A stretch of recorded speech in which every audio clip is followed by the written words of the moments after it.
ஈஸ்வரி கோபி எதிர்பார்க்காத ஒரு முடிவு எடுத்திருக்காங்க. மன்னிப்பு கேட்கலான்னு வந்த கோபிட்ட ஈஸ்வரி அவர் மன்னிப்பை ஏத்துக்காம எனக்கு கோபின்னு ஒருத்தன் பிறக்கவே இல்ல, எனக்கு ஒரே ஒரு மகதான், அது பாக்யா மட்டும்தான், நான் செத்தா கூட என்ன வந்து பார்க்க கூடாதுன்னு சொல்லி கோபிய தலைமுறையிடுறாங்க. இதனால கோபி ரொம்பவுமே வெக்ஸ் ஆகி இதுக்கெல்லாம் காரணம் ராதிகாவோட அம்மா தான் சொல்லி ரொம்பவுமே ஆக்ரோஷமா ராதிகாவை பக்கம் வீட்டுக்கு வராரு. கோபி வந்து கதவை தட்டினோடனே கமலா ரொம்பவுமே பயந்துட்டு சும்மாவே இவர் அந்த பேச்சு பேசுவாரு, இன்னைக்கு என்னெல்லாம் பேச போறாரோ நாளா போய் கதவை திறந்து விட முடியாதுன்னு சொல்லி பயந்து போய் ஒளிஞ்சுக்கிறாங்க.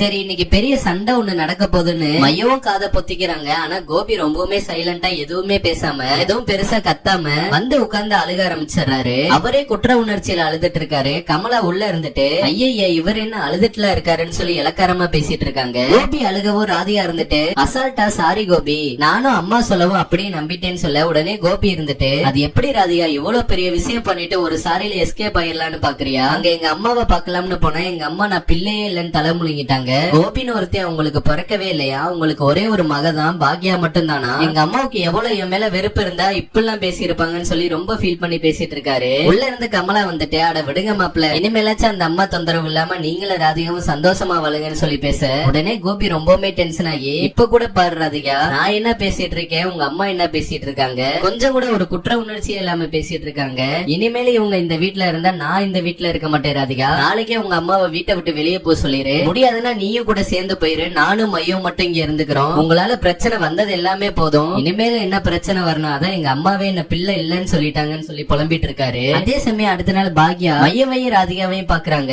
மையம் என்னமோ யதார்த்தமா சிரிச்ச முகத்தோட தான் பாக்யா கிட்ட பேச வராங்க. ஆனா இந்த ராதிகா தான் கொஞ்சம் ஓவரா பேசுறாங்க. யாரை கேட்டு மையவா கோர்ட்டுக்கெல்லாம் கூட்டிட்டு வந்தீங்க, உங்க பொண்ணு இனியா வந்திருந்தா கூட்டிட்டு வந்திருப்பீங்களான்னு சொல்லி கேட்க அதுக்கு பாக்யாவும் பொறுமையா இல்லங்க வேற வழி தெரியல, எனக்கு கூட்டிட்டு வரதுல கொஞ்சம் கூட விருப்பம் இல்லன்னு சொல்லிட்டு இருக்க. ராதிகா என்னமோ ஓவரா பேசிட்டே போறாங்க. ஏதோ பாக்யா தப்பு பண்ண மாதிரியும் ராதிகா எந்த ஒரு தப்புமே பண்ணாத மாதிரியும் ராதிகா பேசிட்டு இருக்காங்க. அதுக்கு தக்கன பாக்யா வேற எந்த ராதிகாட்ட பொறுமையா பேசுறாங்களோ தெரியல. படிச்சு நல்லா வாங்குன்னு வாங்கி விடுவாங்களா, அதை விட்டுட்டு பாக்யா ரொம்பவுமே பொறுமையா பேசிட்டு இருக்காங்க. இப்பெல்லாம் திமிரா இருக்க ராதிகாவுக்கும் சரி கமலாவுக்கும் சரி கண்டிப்பா ஏதாச்சும் ஒரு ஆப்பு வச்சே ஆகணும். அதனால ஈஸ்வரிய இப்படி ஒரு நிலைமைக்கு கொண்டு போன ராதிகாவுக்கும் கமலாவுக்கும் கூடிய சீக்கிரமே பாக்யா இதை விட தரமான ஆப்பு வச்சா நல்லா இருக்கும் நீங்களும் நினைச்சா மறக்க